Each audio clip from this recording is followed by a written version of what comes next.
Marcos capítulo 16, versículo 15 e 16. E diz assim: E disse-lhe, quem disse? Jesus: Ide por todo o mundo, pregai o evangelho a toda criatura. Quem crê e for batizado será salvo, mas quem não crê será condenado. Esse é o texto base. É importante que você coloque em mente o que nós lemos nesses dois versículos, pois vamos estar sempre lendo eles. E o assunto que iremos tratar está relacionado a esses dois versículos. Então vamos lá, vamos seguir em frente. Esse é o primeiro estudo de uma série de estudos que vamos estar fazendo.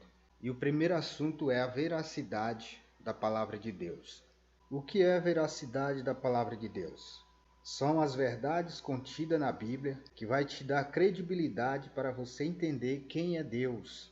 Entender que a Bíblia responde à própria Bíblia. Então, essas verdades que está contida na própria Bíblia, que nós vamos estar vendo e lendo, vai nos ajudar a mover a nossa fé e as nossas convicções. Pois a base de nossas convicções deve ser sempre a palavra de Deus. Sempre devemos estar apoiados naquilo que as Escrituras diz e não no achismo ou em outras coisas. Quando você entender isso e deixar ser guiado pela palavra, sua vida terá uma transformação verdadeira. Pode crer nisso, meu amado.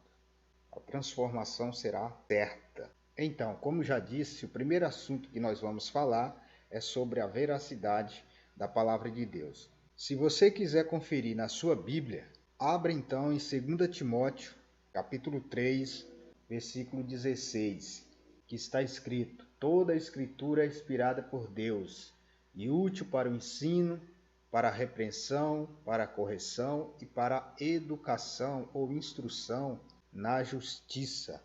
Algumas pessoas dizem, esse é um argumento dos incrédulos, que dizem, o papel aceita tudo. Talvez você já tenha ouvido isso ou coisa do tipo, Isso foi escrito por homem. Isso, na verdade, é uma argumentação de uma pessoa incrédula, mas que talvez não teve um contato com as verdades das Escrituras. E nós, às vezes, diante desses argumentos, ficamos navegando sem ter uma sustentação, uma base. Então aí fica, um pensa uma coisa, o outro pensa outra. Um diz, eu acho assim, o outro fala, eu penso assim. Mas não é dessa forma.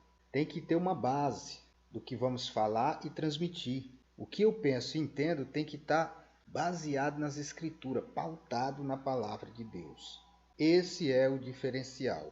Como nós já lemos em 2 Timóteo 3,16, que diz que toda a Escritura é inspirada por Deus, esse é o primeiro ponto que devemos considerar. Ou seja, todas as Escrituras têm a presença e a operação de Deus. Foi inspirada por Deus. Ele guiou os autores para que eles escrevessem. Inspirada é soprada. Quer ver um exemplo? É o mesmo poder que Deus usou para criar o homem. Lá em Gênesis capítulo 2, que diz que Deus soprou nas narinas de Adão o fôlego de vida e o homem passou a ser alma vivente. Então, o sopro que deu vida ao ser humano, você e a mim, é o mesmo sopro que Deus colocou nas Escrituras.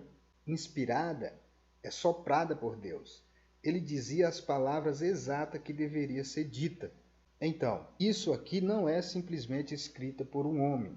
Isso aqui também não é uma argumentação de que o papel aceita tudo. Não, ela é inspirada divinamente por Deus. Essa é a base da sustentação da minha fé. E essa deve ser a sustentação da sua fé, as Escrituras. Algo inspirado, algo que vem de Deus, não vem do homem. Esse é o diferencial. A palavra de Deus ela é inspirada.